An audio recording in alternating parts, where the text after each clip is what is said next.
Welcome to this live feed. Hoping everyone is wonderfully well.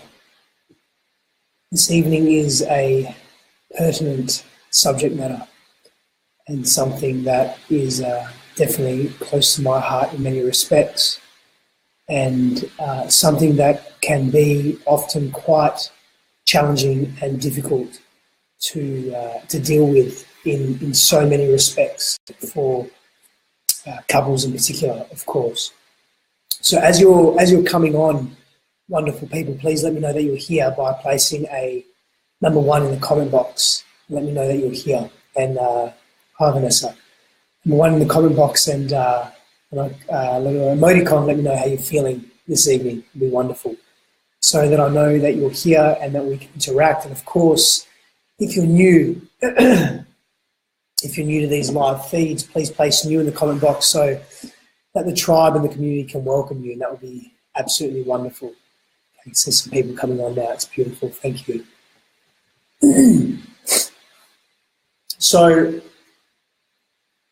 this is a big topic, and hi Rachel, how are you? Penelope, hello. Irina, hello. It's a big topic, and we're going to go through this fairly slow. Rachel, how are you? Hello. And I want you to ask a lot of questions, but I also want you to share, please, your personal experiences. Really allow yourself to be present to this subject matter and to what we are speaking to this evening. Now, I've put there why men cheat. Now, firstly, when we say, and I've put cheat in the word cheat in almost abbreviated commas, and I've done that purposefully. And what happens is when we think of the word cheat, unconsciously or consciously, we make an association that in order to cheat, then there must be a game. And there must be, and games have winners and losers. And the reality is nobody wins in dishonesty. And nobody wins when we disconnect ourselves from our own authentic self.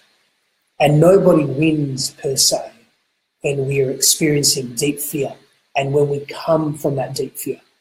And nobody is winning when we operate and live from a place of unconscious fear. Let's get that really clear from the beginning. There are no winners in this space at all. Now, of course, depending on what perspective you take on life and in life, will be dependent on how you choose to move through life and how you also perceive life, how you perceive whether there is value in your experiences or not. And that's really important as well to begin to grasp and understand. So just as you're coming on, people, just place number 1 in the comment box so that I know that you're here. Yeah, that would be great. So secondly, this isn't just about men. Okay, obviously I'll speak from a male perspective and I'll speak from my own personal experiences because I have that ability, of course. But it's not just about men. It's also about women. And it's really interesting when we begin to delve deeper into this space, what it actually looks like for both men and women. And what ultimately is happening is that it's speaking to something deep within the human collective, within society at large. This subject is speaking to something deep within the way we interact with each other at a collective level. So firstly, I'd like to ask you if perhaps you perceive that men, so if you perceive that men embrace or engage in infidelity more than women, place a number 2 in the comment box. And if you think that women engage in infidelity more, place a number 3 in the comment box. And if you think it's on par and fairly equal, place a number 4 in the comment box. Let me know your thoughts on that. I'd like to see where you're at. So number 2, if men engage in infidelity more. Number 3, if women engage in infidelity more. And 4, if you think it's about even. Cool. I just want to have a look at some of these responses because this is really interesting.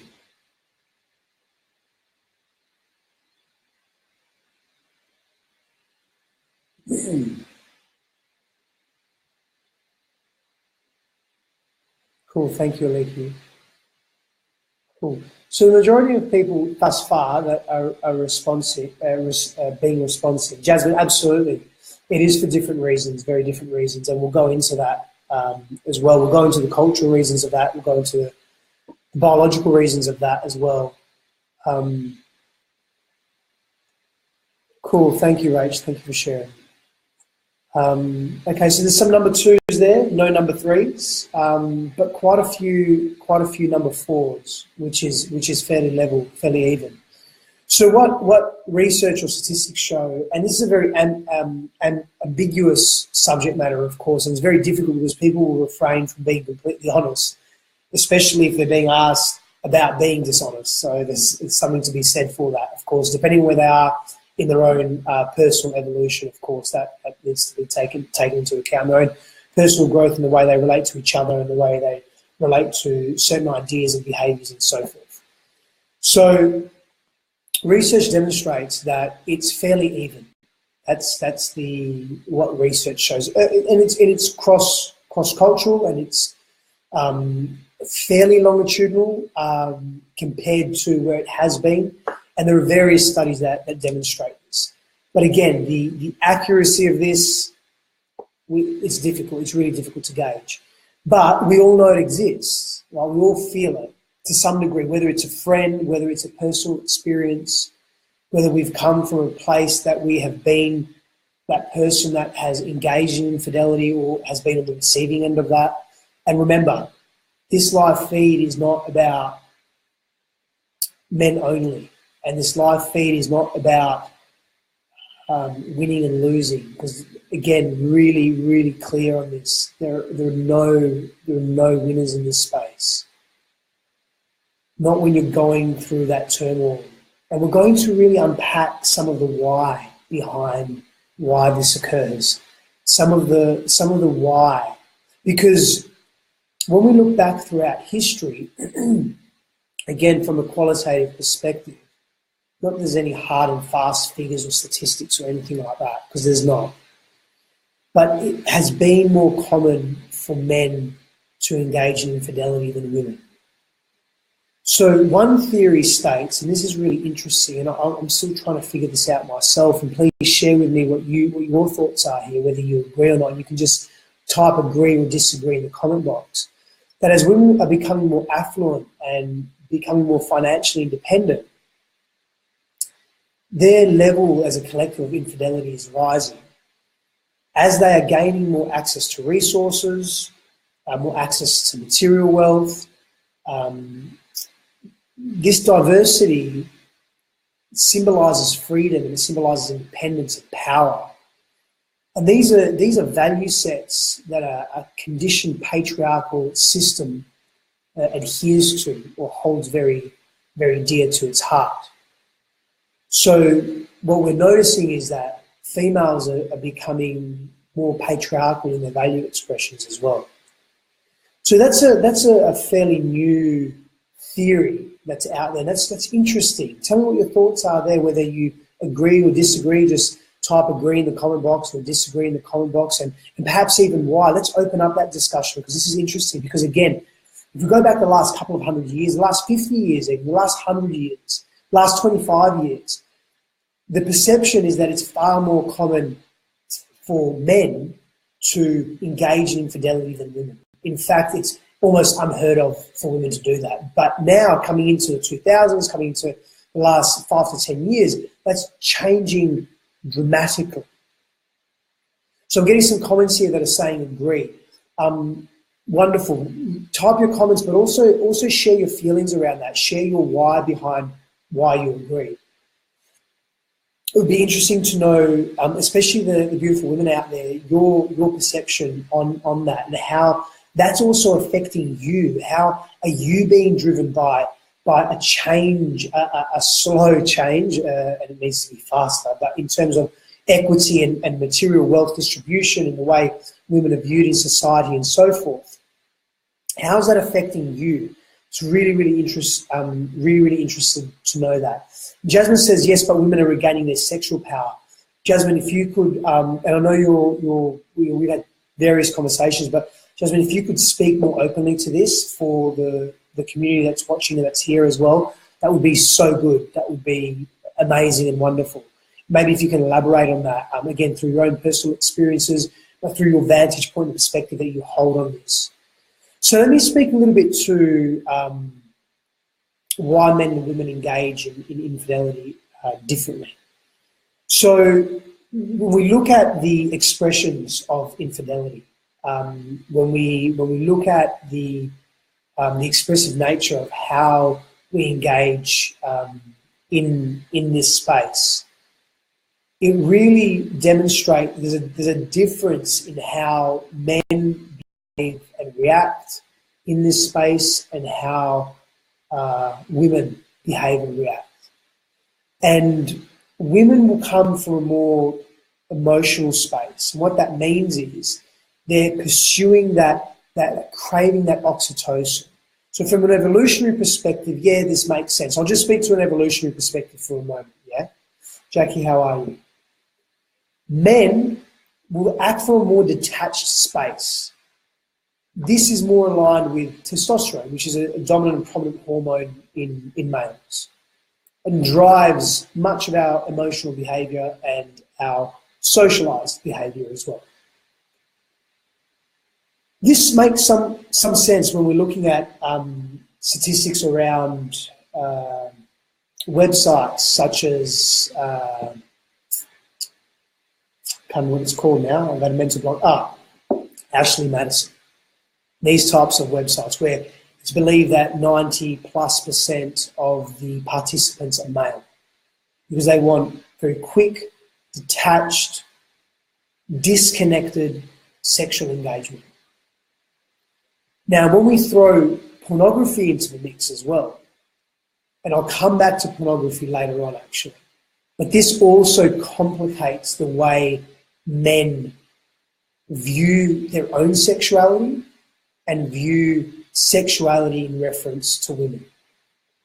And this becomes a problem. This becomes a problem for the way that we then begin to interact with ourselves and interact with others, interact with the people in our lives that we care about, with our partners, with our families, with our children, just speaking from a perspective of men in particular here.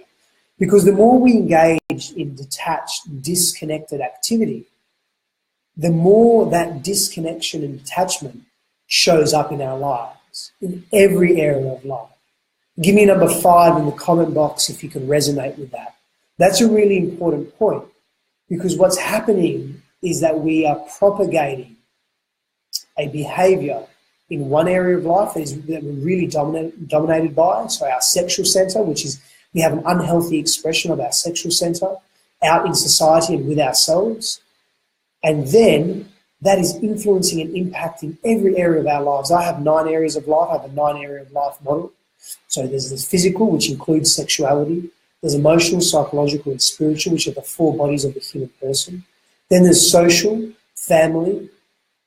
There's relationships. There's vocation. And there's financial. And we begin to understand that this sexual dysfunction or this unhealthy expression of our sexuality and also our connection and connecting to self really begins to leak into other areas of life. Now, for women, it is different. And for the women out there on this live feed this evening, I'd love to hear your thoughts and your feelings on that as well. And how promiscuity or how infidelity, and they're quite different, of course, but how they affect your life and how they affect the lives of those around you. If you've perhaps been affected by this, or perhaps you are in this space. I have come from a place where in previous partnerships, I have not been faithful. In previous partnerships, I have engaged in infidelity. And it's destroyed my relationship to myself, and it destroyed my relationship to my partners. And it's a deeply, deeply sad process. Now, I feel very grateful and blessed that I have immersed myself in many years of,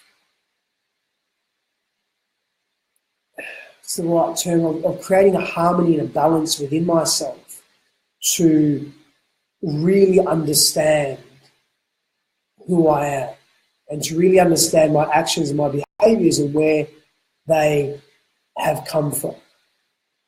The origins of that, really understanding the unconscious fears driving that, driving my own behaviours, driving my own thought processes and the way I was feeling, the way I was connecting emotionally to myself and to others.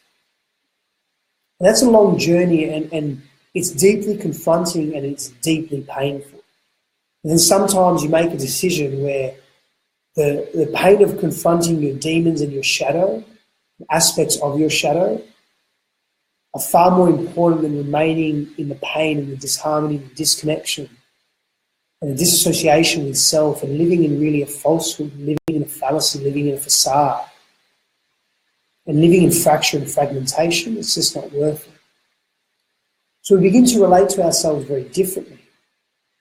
Now, for most men, and again, I'll just speak from a male perspective, infidelity is the norm. It's the cultural norm. It's a cross-cultural norm. It's something that occurs in our society and is absolutely accepted in so many areas, subtly, systemically, unconsciously. We have to understand that infidelity is a deep form of dishonesty.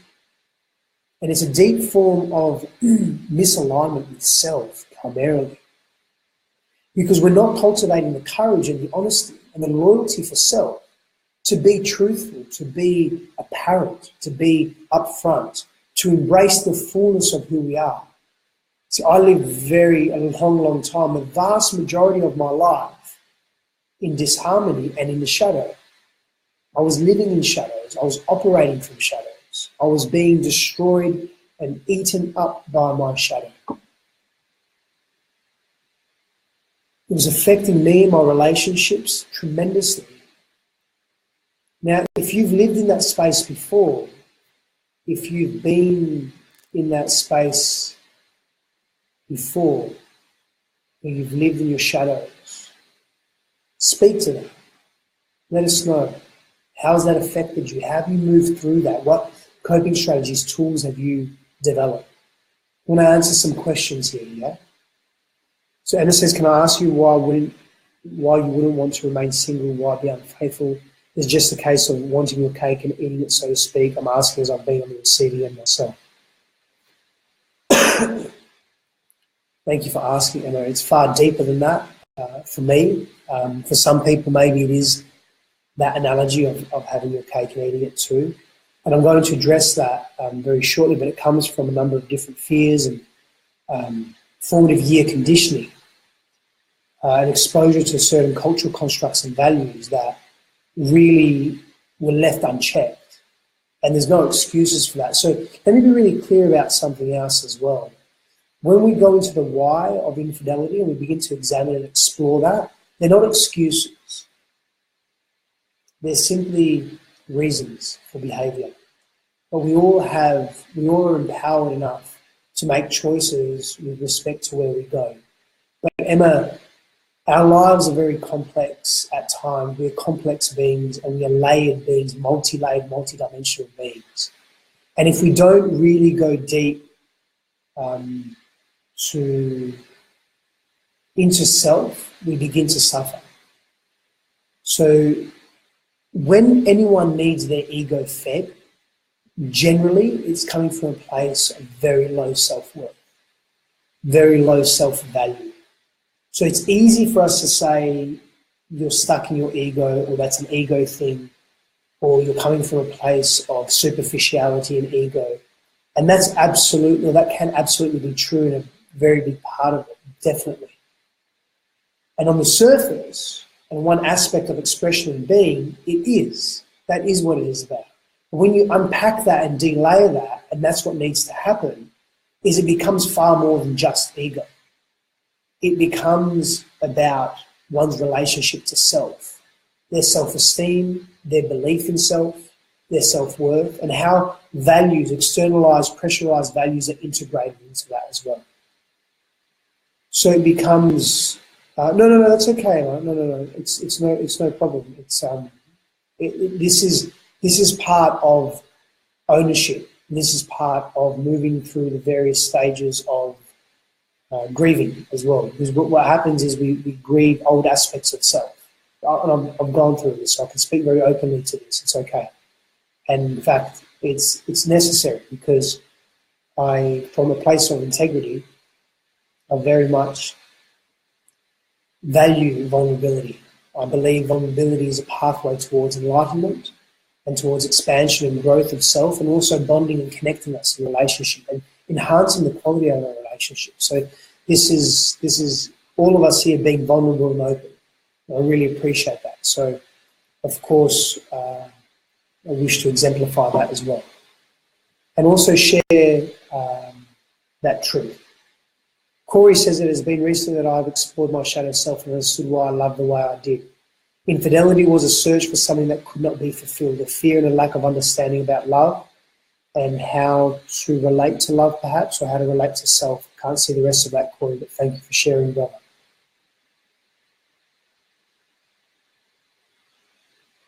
So when we begin to look at some of the whys, this is really interesting. When we begin to examine ourselves deeply in this space, and we begin to examine how we respond and react and move through this space, we begin to notice patterns.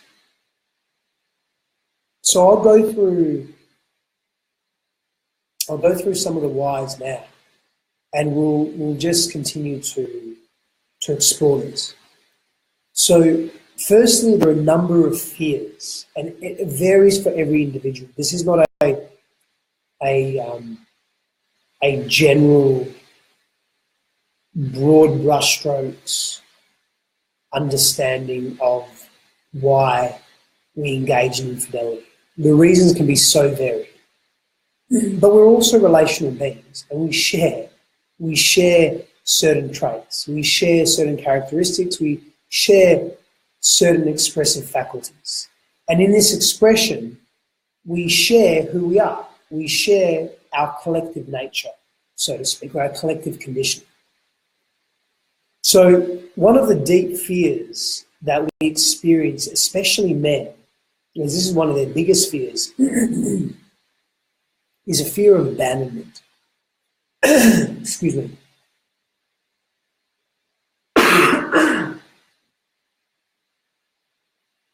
Now, this fear of abandonment, what it does, it places us in a position of defense. And generally, when we're defending, we're attacking. Now, there are various outlets for dealing with a fear of abandonment. There are various ways to be in this space. And one of those expressions is by engaging in infidelity. Because what it demonstrates to the individual that has an unconscious underlying fear of abandonment is power and control. Control of one's own faculties. Control of one's own self. Very rarely are hurtful actions, and we're really clear on this, very rarely are hurtful actions done in malice, unless people have a pathology, and very rarely are they done consciously, with a very aware and conscious intent to hurt someone. They're done out of habit, out of fear, out of confusion, out of immense pain, generally unconscious. And if you can relate to that, place a number 6 in the comment box. And Rachel says, I've been cheated on many years ago by a man who I had a child to, and it hurt me so deeply. He had many behavioural patterns and behaviour that he never wanted to acknowledge, and still cheats on women today. And unfortunately, Rachel, he will continue to hurt others and hurt himself until we all look at our patterns of behaviour and able to observe the nuances and the intricacies in those patterns and how they affect the fullness of our lives, how they affect the fullness of our own existence. True, absolutely, it can be, I'm wary about the word mental illness, but it can be a pathology or an extreme expression of self, where people definitely become neurologically and behaviourally and emotionally addicted to a particular act or behaviour, but also pornography as well. And we'll speak to pornography as well, and we'll speak to how pornography actually interacts with our biology at various levels, especially for men in particular, because of our, from what we understand, our evolutionary processes from the last, call it 2 million years, yeah? So this fear of abandonment is a major fear. For men in particular, it's the fear of a loss of freedom as well. So what we do as men to demonstrate to ourselves that we are free is we engage in infidelity. Now, the common question to ask here, and it was asked earlier, is why not just be single? It's not, and I can't speak for everyone, but it's not a cake and eat it too scenario. It's that most of these men, because we all crave connection. We all crave deep emotional connection. Whether men admit it or not, whether it's accepted for men culturally, collectively to embrace connection, we want connection. It's a fundamental human need. So the authentic self, and the entire self is authentic, but the equilibrated, harmonious self, aspect of self, wants that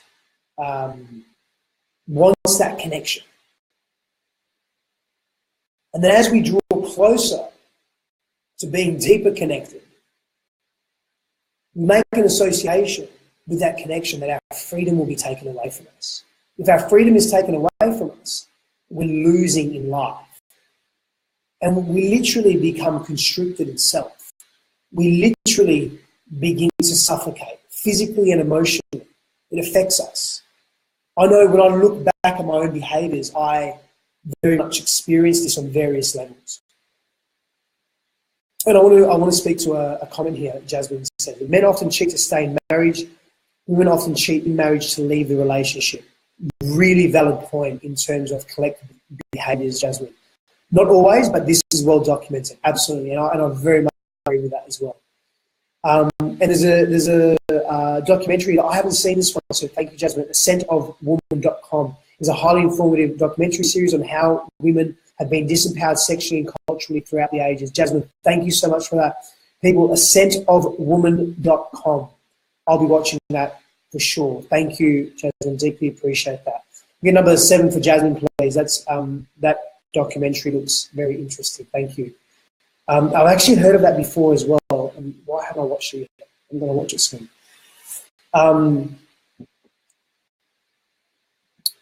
So Chiru says something here that's interesting. I was viewing one of Oprah's episodes, and she interviews all the men who cheated on partners. Most of them said they cheated because they felt they were better heard and attended to. That was quite an insight. Yeah, true, potentially. Perhaps that's... Oh, it's on Netflix. Oh, awesome, Jasmine. Awesome, thank you. True, potentially. The reality is, and I'm going to get to this, so I'm speaking to a fear of loss of freedom at the moment, but I'll put that on pause and I'll come to speaking to answering or responding to that. And what that essentially tells me, when people are engaged in infidelity or engaged in any form of dishonesty, or if they are deeply afraid to express their true nature, they don't know themselves deeply. They lack a deep connection to self. It always takes two to tango, per se. This is not about fault. Everyone plays their own role and must assume 100% whole responsibility for the part they play in any dynamic for themselves. That doesn't excuse the behaviours of others.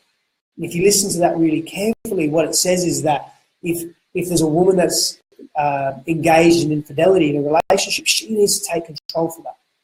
And if a man's in that relationship, or it's another woman in that relationship, it's irrelevant who the person is in that intimate relationship, They need to take control of the role they play, how they respond, how they have been, how they have expressed, who they have been. That doesn't take away or blame others. But we all assume our own responsibility to be able to look within ourselves. But true, to go back to that, is we need to know ourselves. So let me just tie up this freedom. Let me tie up this deep fear of freedom.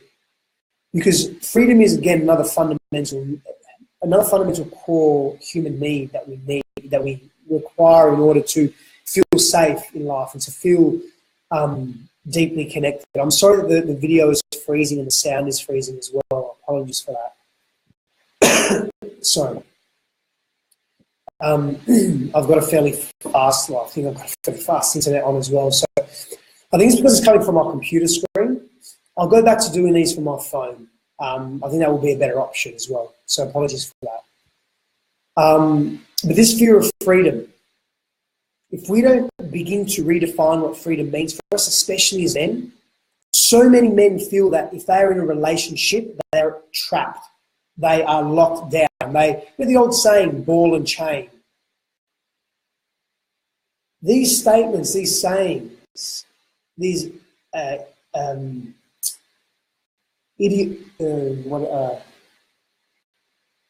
got a mental block again. These idiosyncrasies, anyway, they force us to view the world in a particular way. If you really think that being in a relationship is like having a ball and chain, we need to really redefine what being in a fucking relationship is about. Because if we don't, we're going to continue to suffer. That becomes dangerous for the relationship and for our growth and the growth of others in the relationship. To put it really mild, it's shit. And that's not what relationships are about. Relationships are not about that. Relationships are about growth and expansion and connection. And we can only connect and expand and be with each other in that space when we begin to own our shadow. We have this, and look, the reality is that these feelings and these fears around freedom can come from a very young age, can be cultivated and developed during our formative years, and we've suffered a lot for it. Again, these aren't excuses. These are not excuses. But they're reasons for understanding and connecting to each other. We're not talking about excusing the people in our lives that do this. We are talking about compassion, empathy, and forgiveness for ourselves primarily, and of course for others, so that we do not live with that anger, that resentment, that frustration, that pain. Because that's not healthy for us. Excuse me. So we come back to knowing self. We come back to being deeply connected to self. We come back to not knowing who we are and what we want. And we rush and throw ourselves into relationships. And are those people in our lives that we are connecting to, are they really in alignment with our highest values and what we need and want in a relationship? You see, when we first get together in relationship, we're driven by our hormones. We're driven by our biology. That's the first stage of love in a relationship. We're having massive neurochemical dumps of oxytocin, dopamine, serotonin, norepinephrine. And this cocktail of hormones really provides us with a very polarized view of the relationship and the other person, and even ourselves. We have this polarized view of who we are and how good we think we are, and how good the other person is. And they're great and they're perfect. And there's nothing wrong with that. But what happens is after that first stage begins to fade, that honeymoon period, and I've done a video on this, it's on my YouTube channel, you can check it out, YouTube channel, Sifandos, and I think it's called 3 Stages of Love. You'll find it on my YouTube channel. If you scroll down a little bit, it wasn't that long ago, last couple of months, 3 months maybe, 2-3 months. And we, excuse me, we begin to understand how this plays out. So, if we're blinded by this chemical dump, yeah? And we get to that second stage, and the shadow works deep. The exposure is deep, and it's painful. So instead of dealing with the pain, one of the coping strategies is, guess what? To engage in infidelity, to look for something new, to reenact that excitement that we once had at the beginning of the relationship.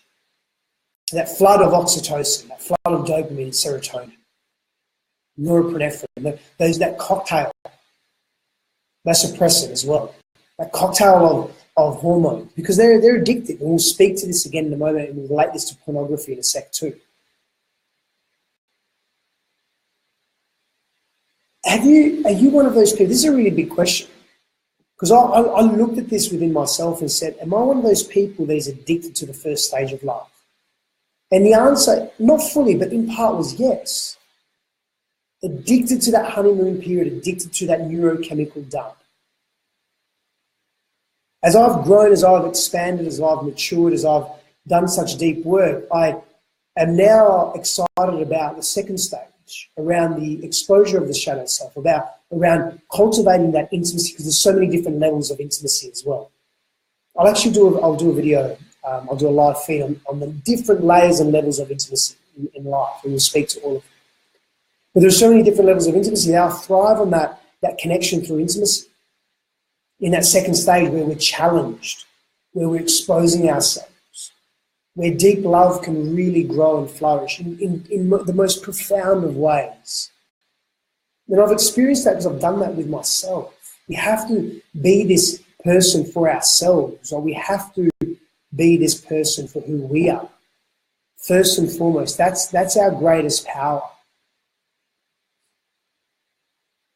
So knowing self becomes so important, because when we know ourselves, we see, so we limit the level of polarization that takes place with respect to how we view others and how we view the relationship. Again, that becomes deeply empowering for us. And we're able to make decisions based on alignment, authenticity, inspiration, not simply an unhealthy expression of our sexuality. And sexuality is so important and so beautiful and so sacred.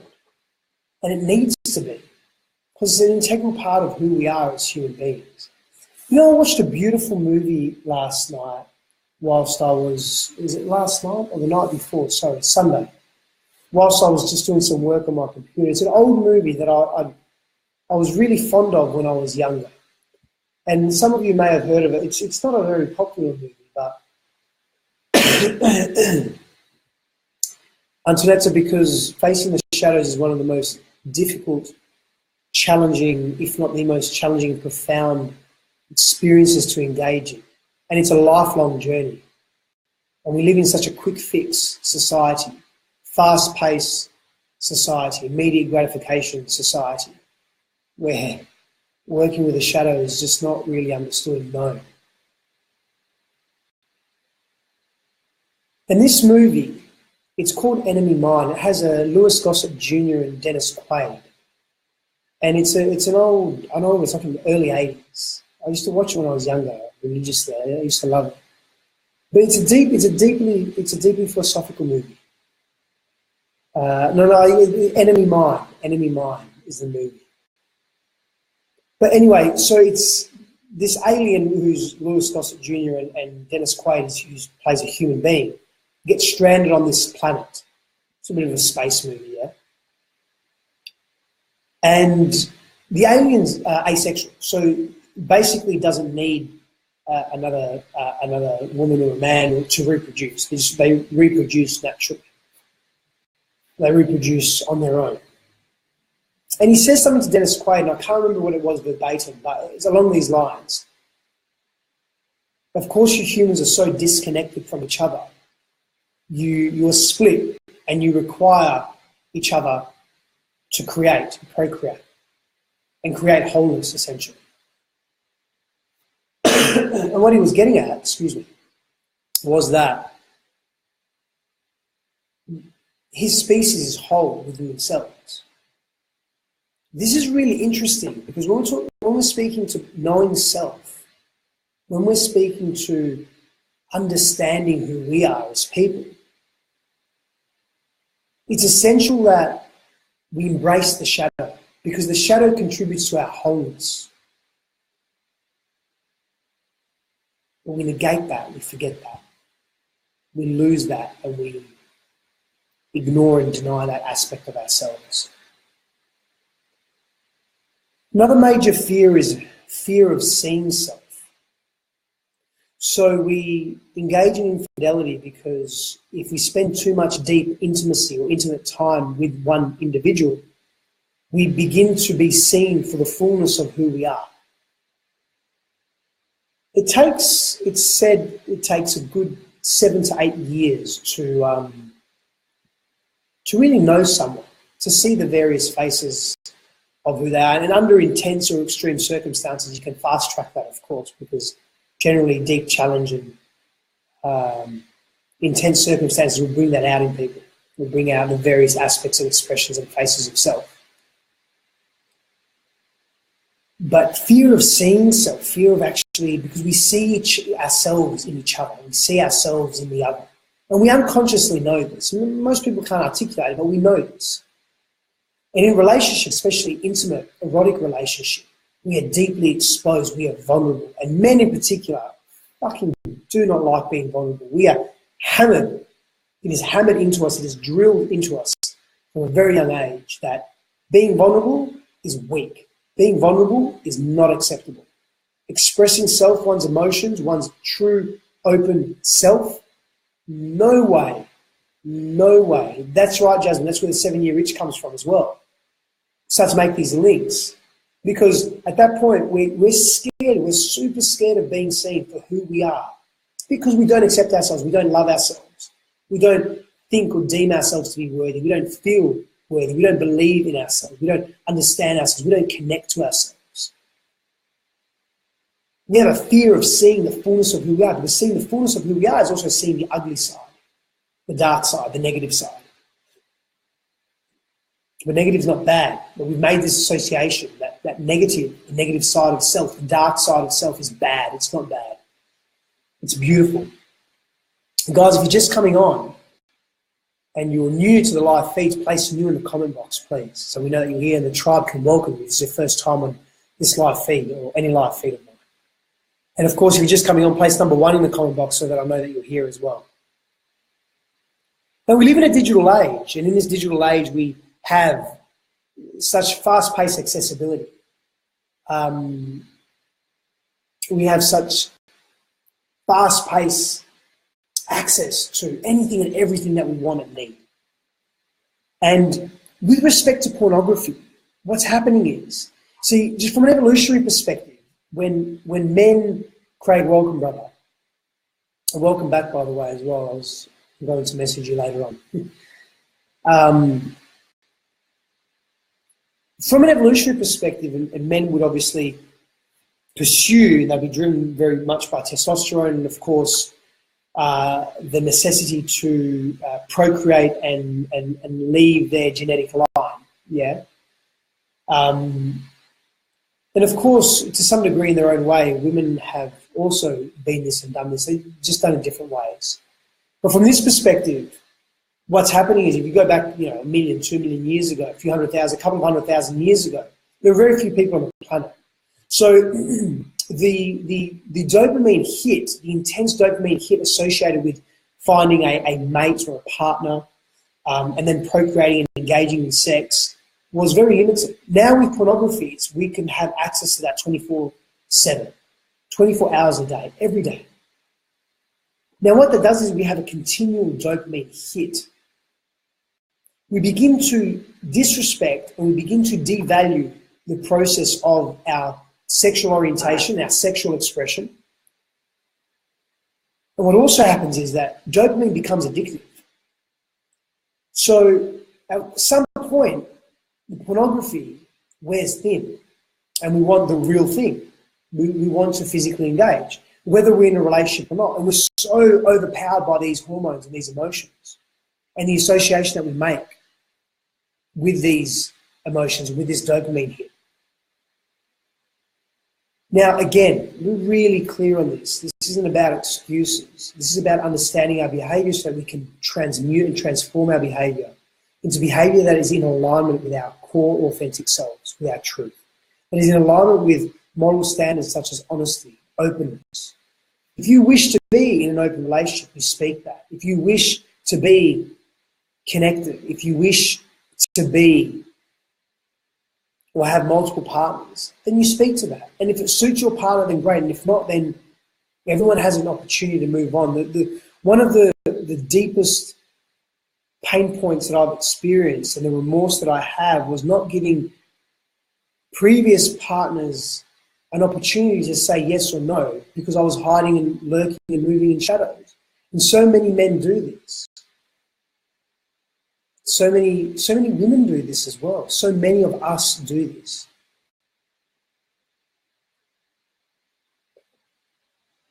And that dopamine hit, that addiction to that dopamine hit, what's also linked to that as well is boredom and curiosity. Again, we live in this fast-paced world where it's just immediate gratification. It's fast, always chasing that dopamine hit, whether it be in the form of drugs, whether it be in the form of purchasing, so spending money, buying material things, possessions, ownership, engaging in sexual intercourse with varied partners. I mean, ownership as well, that's another conversation in terms of how men view women as something that they own. But that's another conversation for another time. That's another video, because that's a big rabbit hole. That's a deep rabbit hole. It's a long one. Excuse me. So we've gone through some of the whys. We've gone through some of course, the reasons why we engage in this type of behaviour and how it really affects the fullness of who we are and how it affects our path, our journey, our growth, our own expansion, our own revolution and evolution, and how it damages our relationships. It hurts those we love.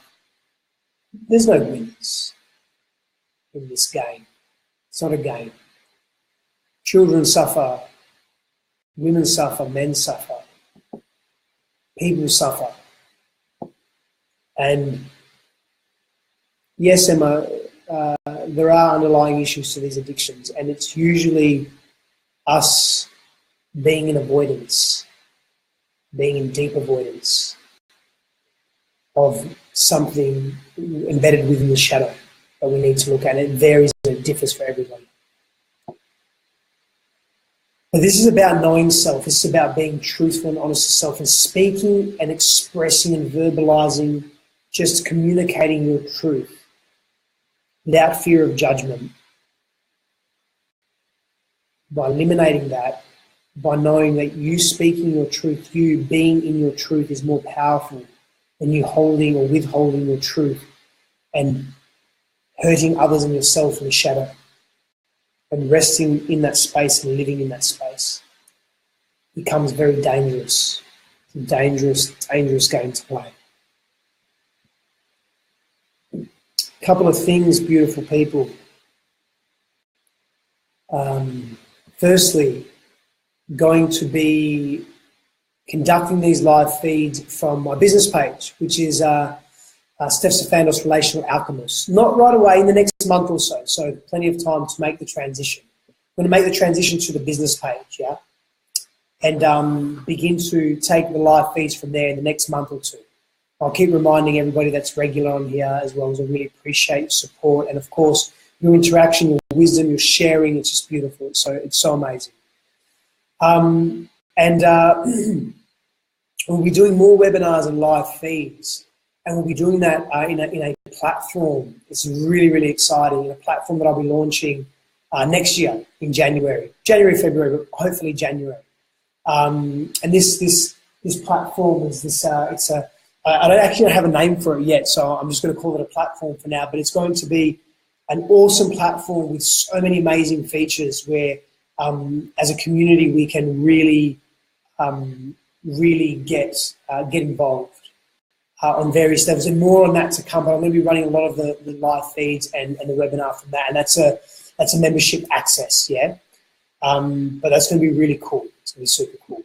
But yeah, the live feeds, these live feeds are going to be done from my business page, Steps Sifandos Relational Alchemist. So if you're not on there, jump on there, like that page, get involved. And of course, many blessings on your journey. Thank you so much for your kindness. Thank you, the platform. We have to call it the platform for now, Jasmine. It's going to have a cool name, though, I'm sure. It will come to me in a dream or meditation or when I'm training or doing something. I think you may have to follow, I don't know, Emma, that's a good question.